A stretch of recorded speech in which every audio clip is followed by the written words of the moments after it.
Whoa there, Space Cowboy. Brokeback Bebop is a podcast with explicit content intended only for mature bounty hunters. Listener discretion is advised.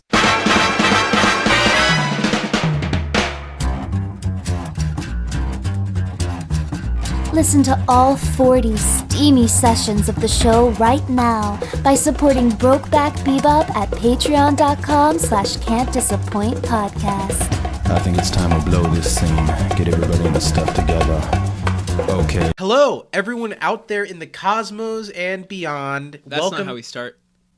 3, 2, 1, let's jam!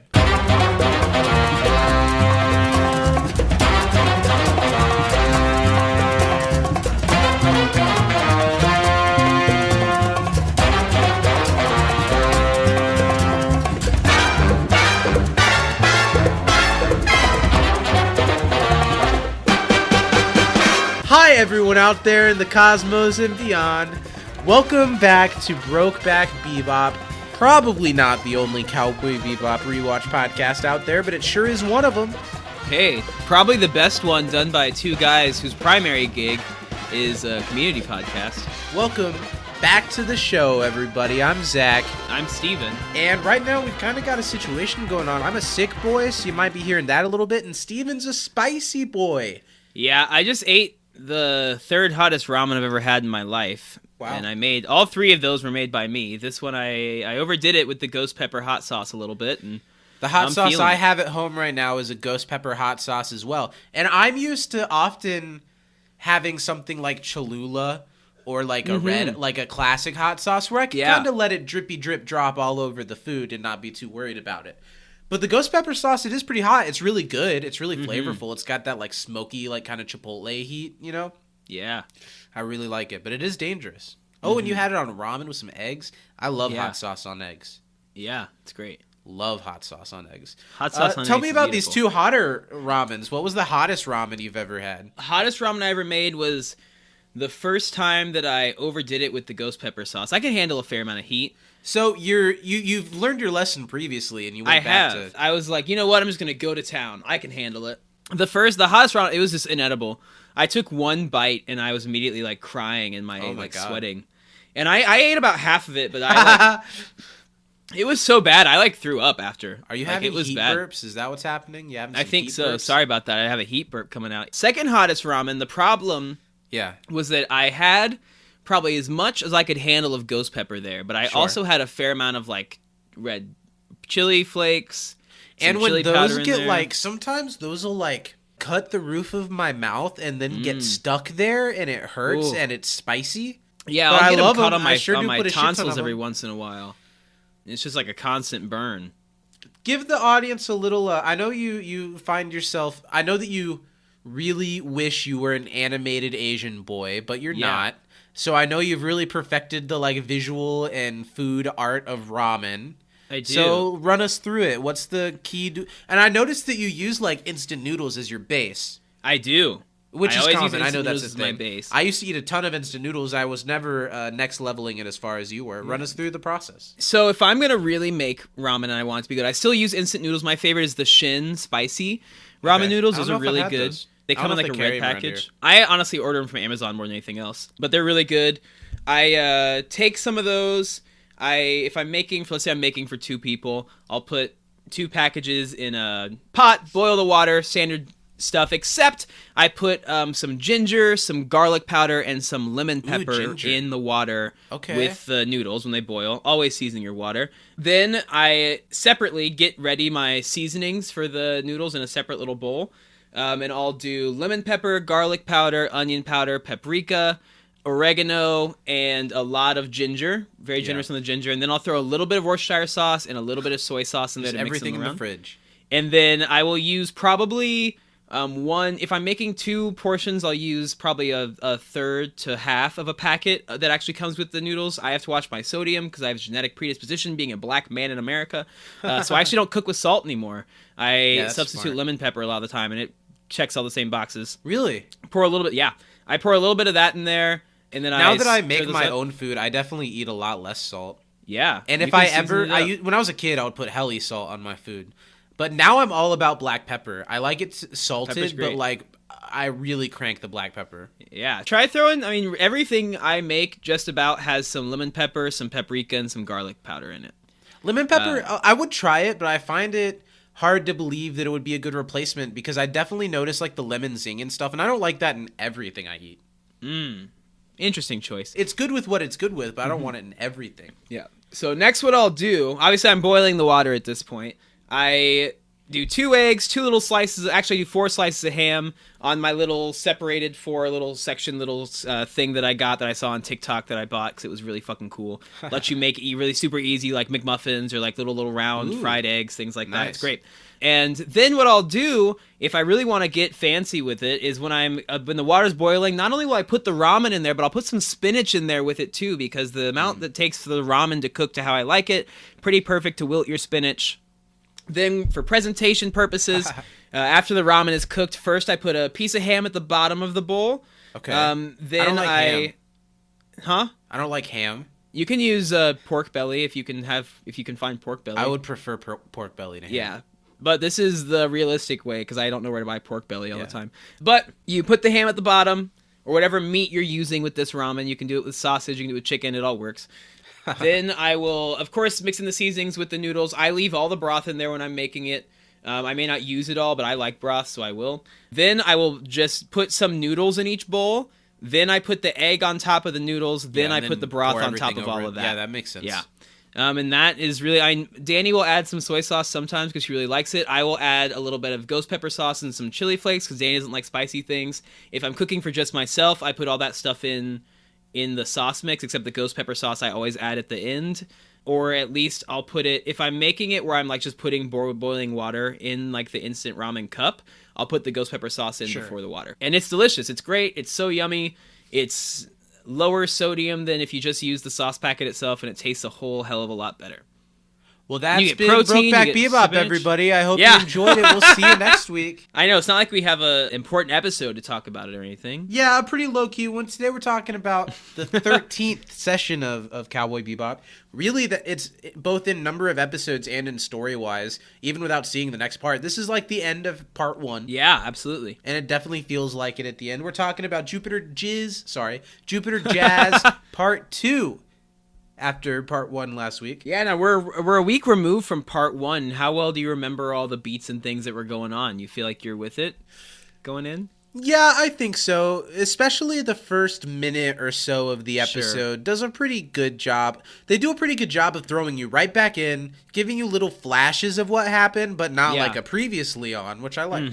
Which I like. This Let's do episode, some trivia. Nope. This episode was storyboarded by Tensai Okamura. It was directed by Ikuro Sato, and it was written by Keiko Nobumoto. In Japan, it first aired on May 29th, 1998, and in the US, it was October 15th, 2001. What a time to be alive. Kinda. Not for some people from about a month before. Heyo. Hey, yo. A lot of 9/11 jokes on this podcast squarely because of when it aired in the US. Come on. I was just telling Steven before about how today, when we're recording, to date this episode, George W. Bush he was like speaking in front of an audience, and he was talking about the, how did I word it? The attacks on Ukraine. Not the attacks, the, like... Invasion of Ukraine. He was talking about the invasion of Ukraine, and instead there was a Freudian slip, and he said the invasion of Iraq. Oof. Which has a lot to do about this episode, so let's get into the shout trivia. outs 2003. Shout outs George W. Bush. 2003? Yeah, that's when we invaded Iraq. Oh, okay. I was still thinking about 9/11. Yeah, I think it was 2003. We sure like to act fast. I have 5 questions this week, Zach. Oh, wow. I've got 4. Okay, I'll go first. Yeah.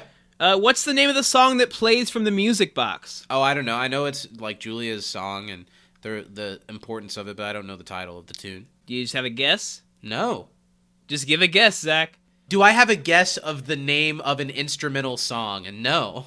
The song is called Julia, you raggedy bitch. Well, then, if I were you, I would have said, well, yeah, it's called Julia. You got it. Without being, don't you have a guess? It's like not You knowing can't the get answer. it right if you don't answer the question. It's like not knowing the answer in class and you being like, nope, come to the front of the class. What's the answer? What's the answer? I've already said I don't know.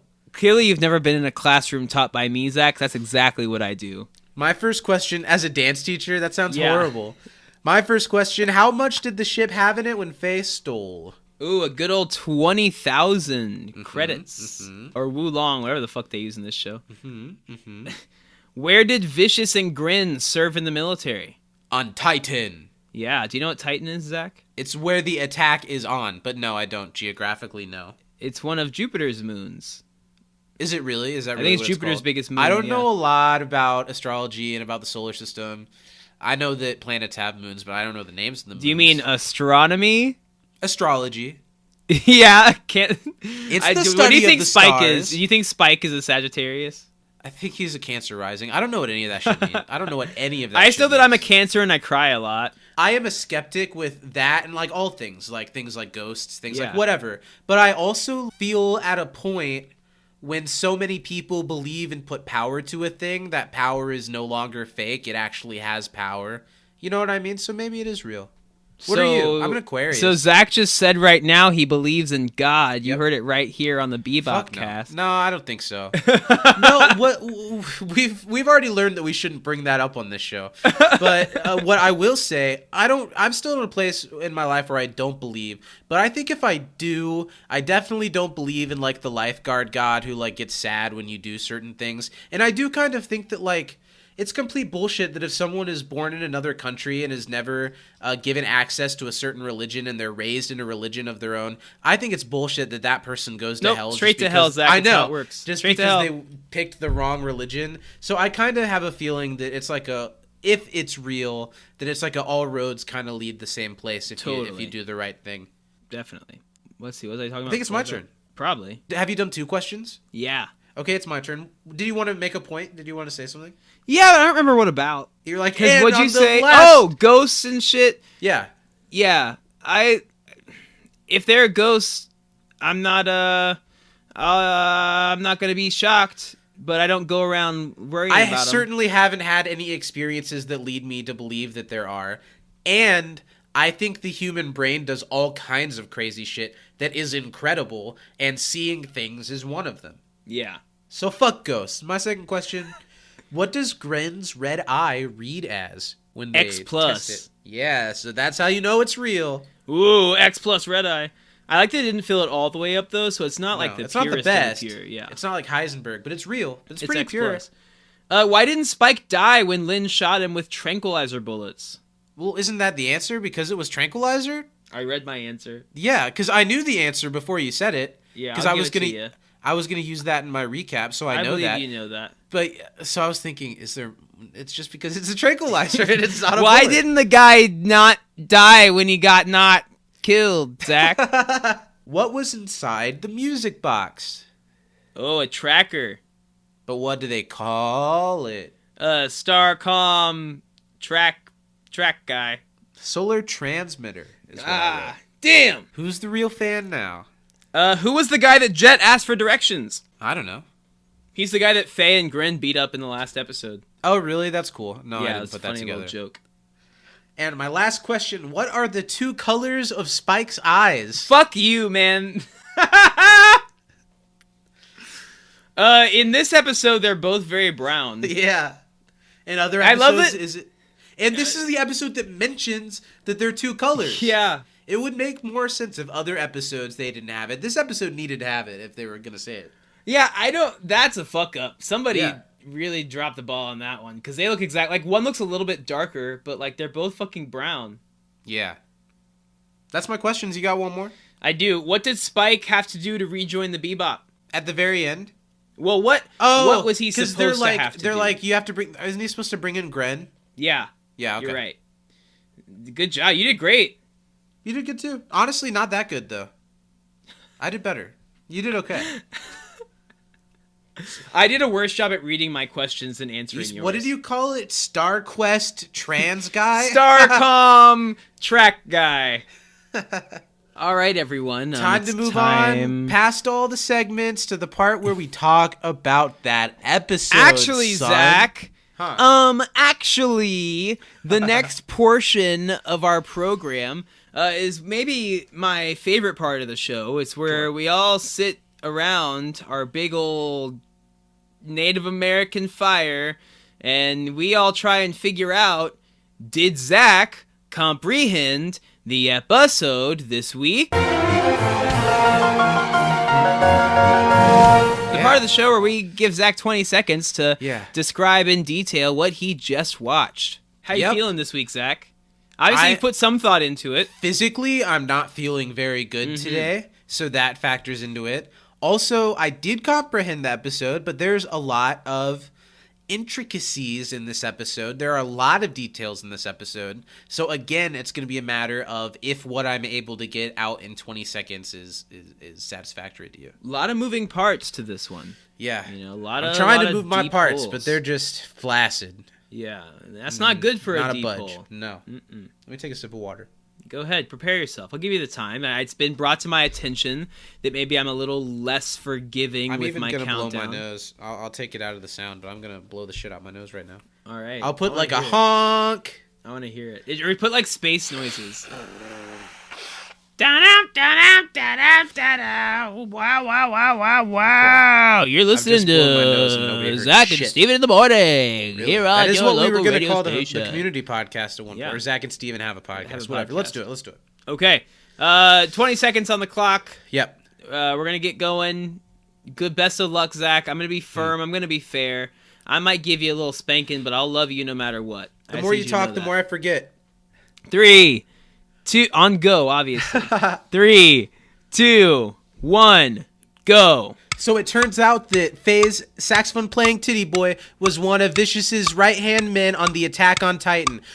Spike has been left for dead, but he was just shot with a tranquilizer, so he goes back on the hunt for Vicious and Julia. Meanwhile, Jet is looking for Faye, and together, once they find her, are looking for Gren, who is on the lookout for Vicious to get revenge for I did not get anything. Your start was awesome. Yeah, the setup was good. No, sorry. It was really good. You get some, but honestly, you get extra credit for the Attack on Titan drop. Thank you. Knew who you were playing for. It's like playing Cards Against Humanity and combining Barack Obama and swallowing knowledge. Or like if you're me, like Lunchables and Daniel Radcliffe's delicious asshole. That's great. Yeah. Yeah, what you got was good, but you didn't really get the ending. I didn't. Because of the extra credit points, Zach, I'm going to give you a solid C. Yeah, that's fair. I think I did get a good start. It's just a lot of stuff to get in. A lot to get through. So why don't we start how you changed it all together, though. Discussing the episode? Why don't we start with you giving me both like what I got and what I missed? What are the things from this episode? Give me kind of the rundown. So some important things, right? We have the big titty lady boy. Is that what you said to describe something Grin? like that? I like saxophone that. Titty boy. Saxophone titty boy. I like that. I think that Grin is an interesting character. Gives Vicious some more backstory. Lets us know Vicious had even a life pre-Syndicate that is still connected to this day. We get a little bit more about Julia, but not a lot. We kind of see from the flashbacks that maybe she was with Vicious, and so she had her ear to like what was going on. Spike and her were hooking up on the side, and Spike's like, I'm going to take you away with me. I'm going to leave this life behind me. But clearly that didn't all work out too well. Are you going to break my heart? Is that what he says? Or are you going to betray me? Exactly. And maybe she did, maybe she didn't. I don't know. I think we know at this point. I think we know. We don't know the details, but obviously we can assume that obviously Spike is hung up on this girl who I feel like even in one of the the first flashback episode. I don't know. I don't know, man. I've never seen the show. I'm just been going based on the live action. Also, this episode gives us a big old hint at the end that maybe looking for Julia is a lost cause. Oh yeah, the Grin says Julia's gone. Did you know her? But he does mention that Julia talked about Spike often, that he was the one with the different colored brown eyes. We get Faye here, who's pretty despondent most of the episode. She feels pretty defeated, pretty like lost, and this is one of the times that we get to see Faye kind of in a bit of a depressive state and her kind of bleak outlook on things. Coming up here in around a handful of episodes, we're going to get some more look into that, but I'm excited to kind of talk about today because I've said this before. Jupiter Jazz 1 and 2 I think are two of the best episodes of the show, especially in tandem. This was the first time, Zach, I have ever watched these two episodes not back to back. How did that feel for you? Interesting. It made them feel a little less complete, honestly, but I think it almost made me more excited for. I love the final kind of action sequence, the double cross. We didn't even talk about that with Grin. Yep. Where Yeah, this whole time, really the whole was reason why trying- Grin is involved is because they were looking for this dealer who was making this deal with Vicious, and it turns out it's Grin, Who has Grin- been able to track Vicious because of something left in the music box. Exactly. So now Grin and Vicious are doing this deal. Vicious doesn't know it's Grin. We're led to believe Yeah. at the beginning of the deal. But knows that they are in contact with Grin. With Grin. So they do the deal. It's real stuff. But then Grin's like, The "Hey, you payment raggedy is a bitch! I'm bomb not a and woman. gun." I'm me. Why did you double cross me?" And Vicious is like, "Bang, bang, bang!" And Grin's like, "Bang, bang, bang!" And then there was No, a they were bomb. going to do that regardless because the briefcase was a bomb and a It gun. was a double cross. Yeah. So that whole sequence is pretty cool. I think it's a shame that poor Lynn has to die. Lin-Manuel Miranda. Yeah. Look around! Look around! Eliza. And Vicious. As soon as he takes the bullet, I remember Death so much, it feels it's so more much like a memory. symphony. I don't remember the lyrics. This is where it gets me. On my feet. The enemy ahead of me? A titty boy ahead of me. I don't think...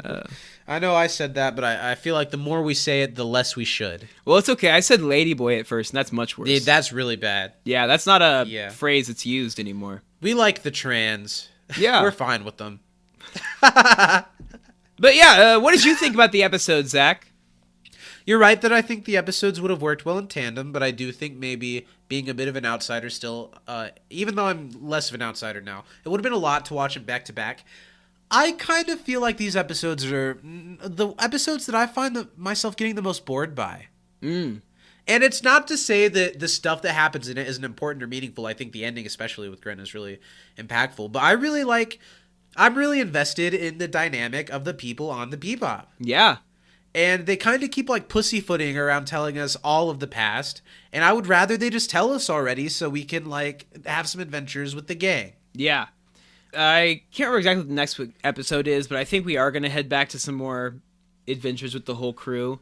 But that's kind of one of the weird things about Cowboy Bebop is, these people are all a crew. It's They're not on the same told like ship. your typical story. Yeah, they are all independent people very much, Yeah. and they kind of, Come and go. as poorly as it reflects on their characters, they kind of only use each other when it's necessary.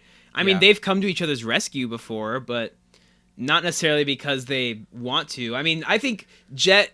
There's a neat conversation between Jet and Faye where she's like, "Why'd you come?" like save me, and he's like, "Well, didn't you want us to by like leaving all this stuff working but not the ship?" He's like, "Plus I want my money," and she's like, "It's just 20,000." Like that's like a fraction of what they would get for one bounty. Yeah. And he was like, "Huh, you don't say." And then they kind of like go on for it, because I think Yeah.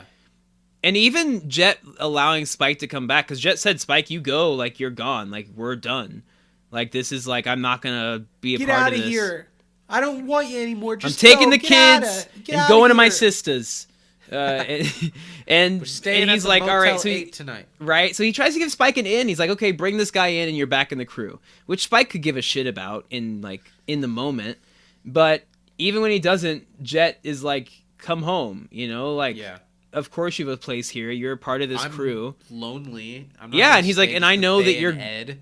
you're why you're doing this. It's all because Yeah. Julia's involved, and I understand what hurt is. Because we haven't gotten all the way even still into Jet's kind of backstory, but we do know that he's felt love, he's felt loss, he's felt betrayal by someone he loves, and he can probably empathize a little bit with Spike. And here's what I'll say. This is a little unrelated, but this is how I can relate to the situation. In high school, I was a mopey, emo piece of shit. Mm-hmm. I've done a lot of personal work and growth, and I've come out of that, like, almost entirely. Yeah. And sometimes, even though I have all the sympathies for the people that are still stuck in that, I have a little bit less patience for it. Sure. Because I've done the work, and I've gotten out of it, and I'm not trying to surround myself with it. And I feel like that's what Jet's doing there. Yeah. He gets what Spike is going through, but he's been through that. He's grown through it. He doesn't really want to be a part of it. Mm-hmm. And I like that. Yeah, I do too. I want to talk about two things. First, there was the moment with Ed and Ein where there was like the Trail of nonsense. trail of food and Ed yelling something about a souvenir. I didn't get that non sequitur moment at all. My understanding is that when probably Faye and Jet left, Ed was like, I want to come too. And they're like, you can't. We'll bring you a souvenir. And so Ed's like, okay. Why the fuck That's has everyone something gone that so you long? get from watching episode 1 and 2 right next Yeah. to each other. It's kind of a continued... Mm-hmm. It's a continued plot from the Yeah. first one. The other moment was at the end with Faye when she's getting her nails painted by Ed, and Yeah. she says Julia, and she's all forlorn. Is it because she felt love for Gren, and now Gren's gone, so she kind of relates to how Spike feels about Julia, or is there something else going on? I think it was more so her just like kind of processing that this Julia person must be something special if she's got all this shit going on just over the possibility of finding her. Like all of these big people Yeah. killing people over her name. And then there's a pretty like famous Faye quote for some reason where she's like, please, anything but blue.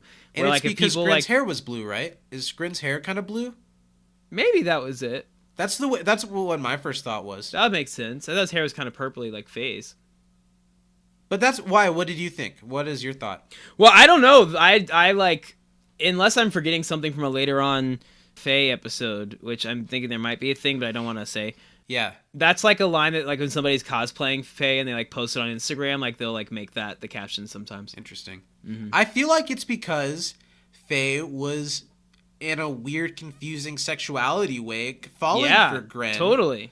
And I think the connection might be him when blue. Mm-hmm. Maybe. I could be wrong, but that's the way I read it. I like that take. Let's talk about the music. Obviously, there's the Julia theme. It's really pretty, but they play it like 100 times. There's 2 other songs in this episode. There was the one that you were singing along to that I like quite a bit. Yeah, The Words We Could Have Said by, I think, Steve Conti does that one. Really fucking good. The Conti. Yeah. We go way back, me and Conti. You and the Kant.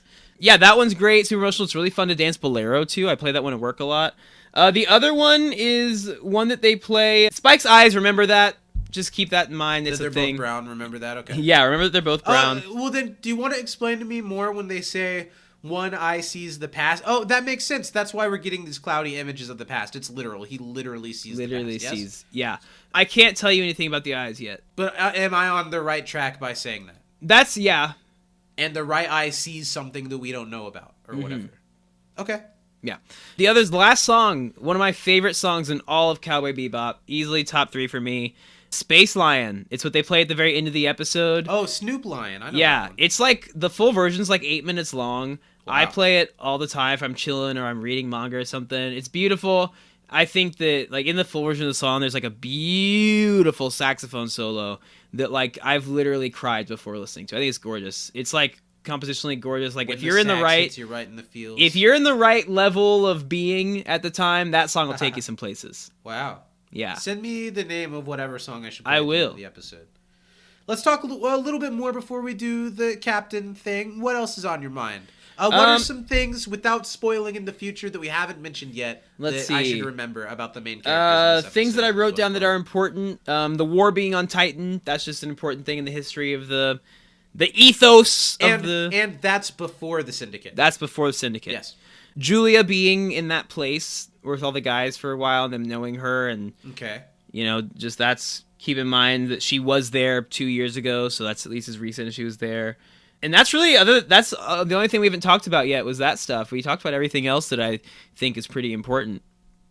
Well, it's fun. It does definitely feel like the end of the first half of the show. It feels like there's still more story to be told, but this is like the end of the first movie. Yeah, I love the way No the see you later, Space Cowboy. Exactly. But we do get one of my favorites, though, the do you have comrades? It's like, who's around you? Do you have friends? And that's kind of the overarching theme of these 2 episodes. This episode especially is, Grin saw the Vicious. show with them finding comrades with each other in the ship, but still being on their own. Right, and and people who you thought were your comrades betraying you. I mean, Grin thought that Vicious had his back. I mean, he saved his life from a scorpion, but then turned him in and flipped it over when the power came into play. And then you have Faye, who was a comrade to Spike and Jet, but then she steals their money and breaks their ship and leaves. Or Jet's a really good comrade, but he's also willing to drop you if he has to. Yeah, it's great. I think it was really smart. Big fan of this episode. Let's do it then. Who is the captain? I'm going to say for myself this week, it's Gren. It's Gren for really me, like too. Gren. Really interesting character. I like the way they play with gender in this show, and especially how In other episodes, I feel like they've done things with gender so that this would make more sense when it happens. And I think that's really cool. I really like it. He's an interesting character. His ending with Spike, where Spike gets to hear from Julia through Gren, is cool. And Gren kind of getting to go off on his last mission that he wanted. Even though I think it's completely irresponsible that they send a dying man manning a ship by himself that eventually is just going to stop being manned and fall into the atmosphere and crash into something. Terrible. But Not very I smart. liked it. It's Gren for me. You too? Yeah.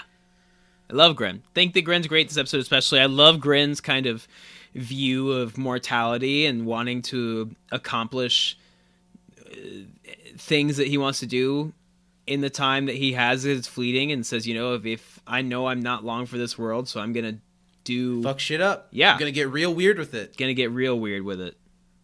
Well, I think we did it. This was I fun. think so. All right. Apologies for the spicy boy and the sick boy this week, but I still had fun. We still dug into it. Yeah.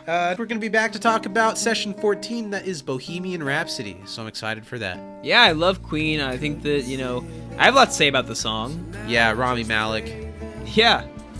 Well, thanks for listening. We'll see you guys next week. See you later, Space Buckaroo. Do you have comrades?